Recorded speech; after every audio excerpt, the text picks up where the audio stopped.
este es un momento importante para el país. Ya TV Perú empezó ya su programa especial. En cualquier momento, si tenemos ahí entrar ya como lo hacemos habitualmente, en cadena con la plataforma de noticias. Pero lo que va a acontecer es algo que los peruanos no podemos de ninguna manera ignorar. Tenemos que estar presentes como parte de la unidad nacional, como parte de ese consenso que se ha logrado incluso en las fuerzas políticas representadas en el Congreso y en otras instituciones representativas, de que en este tema no hay discusiones ni debates. Hay una sólida posición peruana que es de orden jurídico y de derecho internacional, y por lo tanto a esa nos acogemos todos los peruanos en este marco de unidad. Y precisamente hemos invitado al segundo vicepresidente del Congreso de la República, a nuestro siempre estimado amigo el congresista Juan Carlos Seguren, que ha tenido la gentileza de aceptar la invitación y de venir a dialogar justamente con nosotros y compartir sus ideas con todo el país a través de Radio Nacional. Congresista Juan Carlos Seguren, muchas gracias por haber venido. No, al contrario, muchas gracias, gusto de acompañarlos en esta mañana y un saludo a todo el país en un día tan importante como el de hoy, donde se inicia la fase oral del proceso país está pendiente, ¿no? Hay una expectativa, ¿no? Como debe ser, ¿no? Debe ser, no claro. podría ser de otra manera. Es un día importante, relevante, que hay que tomarlo con tranquilidad, pero también, y no podemos autonegarnos la posibilidad de ser muy optimistas en poder zanjar este diferendo con Chile de una manera positiva y adecuada a los intereses nacionales. Usted que es un ciudadano del sur, ¿no es cierto? Usted representa, ¿no es cierto? Claro, A Arequipa en el Congreso.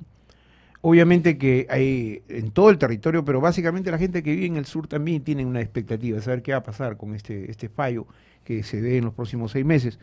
Sin embargo, lo que el presidente de la República ha señalado repetidas veces, y que por fortuna la respuesta del presidente de Chile ha sido bastante positiva, ¿no? Es decir, aceptaremos el fallo, digamos como venga, ¿no? Si viene justamente favorable a uno o favorable a otro, pero se tendrá que aceptar. La clase política de nuestro país, la que usted representa, el Congreso Nacional, ¿cómo verían o con qué expectativa ven esta situación de la resolución que eventualmente emita la Corte? ¿Y qué hay que hacer? O sea, porque hay que estar, obviamente, como ha dicho el propio presidente de la República, preparados, no tener un optimismo exagerado, sino prudente, ¿no? ¿Creen ustedes los políticos en esa prudencia? ¿O de pronto hoy están todos de acuerdo, pero mañana empiezan a soltar un poco las balas de goma, ¿no es cierto? Yo te diría que no. Yo creo que este nivel de consenso, de unidad que tiene que tener el país y se tiene que ver reflejada en su clase política, en todos los partidos políticos, es un tema no de pose, sino es un tema sentido, es un tema sincero, porque ha habido mucha comunicación. ¿De convicción? Hay convicción porque lo hemos venido conversando hace muchos años, desde el gobierno anterior hay un diálogo y las decisiones se han ido tomando no de manera inconsulta por el gobernante de turno, sino de manera dialogada con todas las fuerzas políticas. Y teníamos dos opciones: seguir perseverando como lo hicimos durante décadas con Chile para zanjar este diferendo limítrofe de manera bilateral, de manera concertada con el país vecino. Sin embargo, no se pudo lograr. Ante esa realidad no nos quedaba otra alternativa como país que recurrir a la justicia supranacional, de recurrir al Tribunal de La Haya y plantear nuestra demanda. Nadie nos obligó a ir a La Haya, eso quiere decir que fuimos voluntariamente a someternos a La Haya, y cuando uno plantea una demanda para que un tercero resuelva, está obligado a aceptar el fallo. Y en el caso chileno de igual manera, nadie obligó a Chile a someterse, sino decidieron ir también a La Haya y así lo expresaron cuando contestaron la demanda.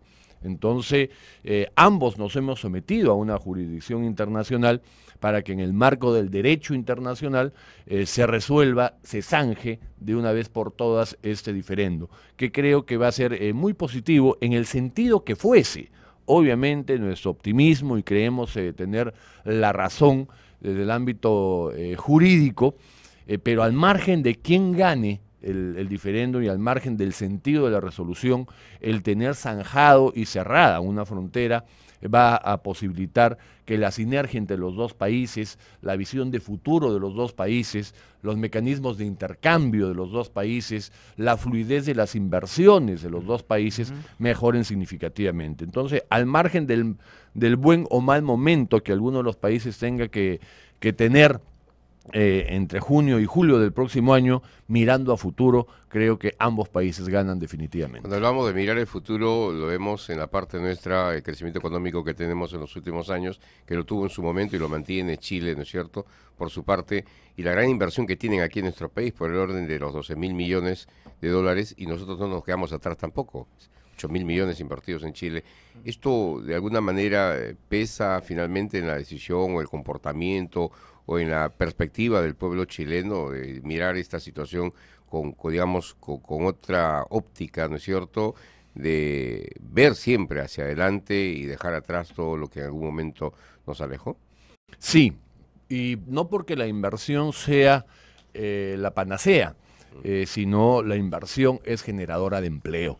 Entonces, en la medida que nuestros capitales peruanos puedan generar empleo digno en Chile y los capitales chilenos empleo digno en Perú, es una forma de seguir construyendo democracia, de seguir construyendo desarrollo, de seguir construyendo un hermanamiento. Y estos intereses económicos obviamente tienen un peso en la relación.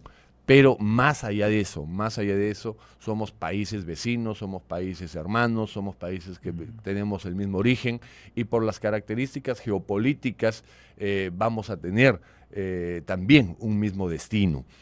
Tenemos mucha vinculación, por ejemplo, en el tema de los minerales, somos países que compartimos una posición que conjuntamente ambos realmente somos absolutamente representativos, por ejemplo, liderando el cobre a nivel global.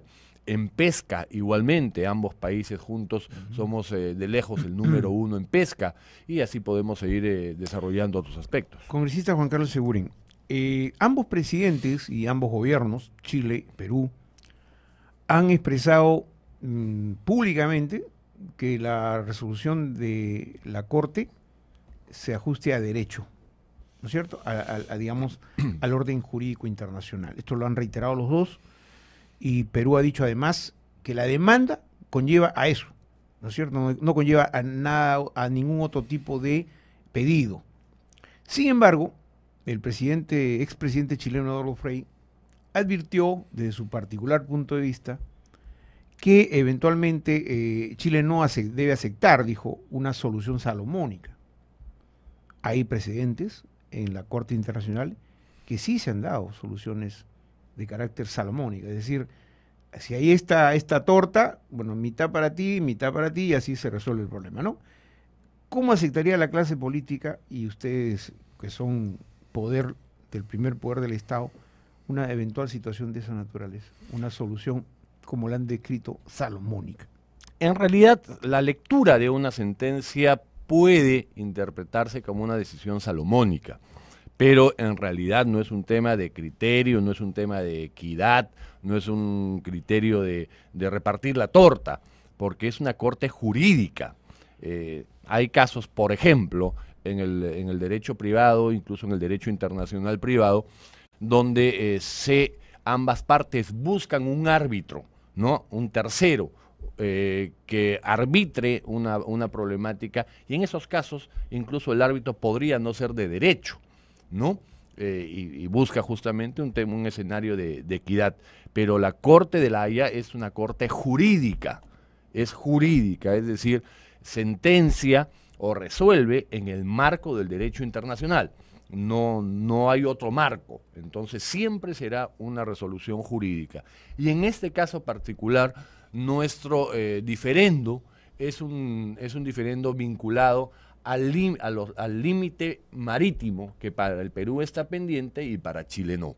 Entonces, la resolución de la Haya tiene que comenzar, si quiere, sus considerandos cuando resuelva en el mes de junio o julio, señalando si hay o no tratado de límites. Creo que todo parte por ello, ¿no? Ahí comienza. Por simplemente O sea, hay que calificar. Es o no es, nada Así más. es. Nosotros tenemos un convenio, o hasta 2 convenios podríamos para generalizar, pesqueros, donde El 52, 54. donde se establece una línea que separa, llamémosles, la actividad pesquera.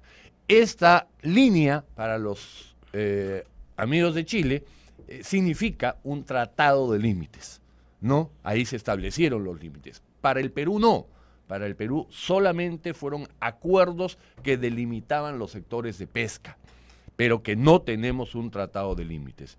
Creemos que nos corresponde jurídicamente la decisión del Tribunal de la Haya, porque los tratados, y así lo ha señalado en varias jurisprudencias y en varias resoluciones la Haya a lo largo de muchos años, que los tratados de límite tienen que ser tratados de límite, es decir, desde el título, tratado de límite marítimo, y todo el desarrollo tiene que estar expresado de manera meridiana, de manera específica, de manera contundente, que es un tratado de límite. Este no es el caso. Y esa será la esencia de la decisión que tome el Tribunal de la Haya. ¿Cuán importante fue la posición ecuatoriana con respecto a esta situación? Hubo momentos en que Chile empezó a jalar, ¿no es cierto?, la posición ecuatoriana como para, digamos, jalar agua para su molino, pero una posición muy bien marcada por el gobierno ecuatoriano que finalmente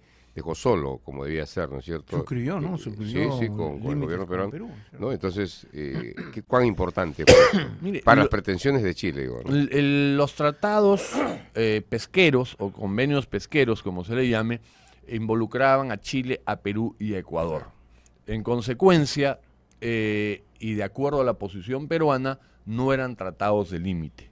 Y tal es así que no lo eran, En 3 países. que todos. con Ecuador hemos suscrito un tratado específico de límites. Entonces sí, si esos acuerdos pesqueros fuesen de límites, no hubiese tenido sentido ni razón de ser firmar un tratado de límites con Ecuador. En consecuencia, refuerza claramente nuestra posición. Y obviamente los señores que hagan la defensa de la posición chilena tratarán de vulnerar ese tratado de límite suscrito entre Perú y Ecuador. Finalmente, sobre el tema, congresista, ¿cómo tiene que ser la actitud de los peruanos? O sea, en términos concretos, ¿no? O sea, y pragmáticos, si se quiere también. ¿Cuál debe ser la prudencia de siempre o resignación eventualmente, gran júbilo eventualmente? Yo creo que hay 2 escenarios. El primero es el antes y el otro es el después de la sentencia. El antes creo que lo hemos hecho bien, lo estamos manejando con optimismo, lo estamos manejando con criterio técnico, con criterio jurídico, y lo estamos manejando con una absoluta unidad nacional. Pero perdone que le interrumpa, ¿pero a qué se refiere justamente ayer, el presidente Piñera cuando dice, ambos países hemos cometido errores en este tema? Dice. ¿A qué se referiría?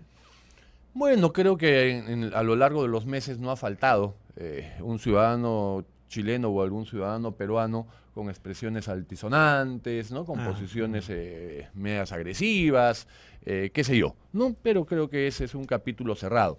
La salida en el marco de UNASUR de los 2 presidentes, Piñera y Humala, creo que es definitivo y contundente. Repito, nadie ha obligado a nuestro presidente ni al presidente chileno a salir en una conferencia conjunta a señalar que ambos aceptarán el fallo. Entonces, ese tema que yo creo que es un hito importante. Y con eso termino, creo que ya estamos en hora, y el post-resolución igual. Hay que saber aceptar el fallo y en el caso que ganemos, que así lo esperamos todos, hacerlo también con prudencia, con tolerancia, con un espíritu solidario también de quien pierde una demanda y pierde una expectativa, que en este caso serían los chilenos.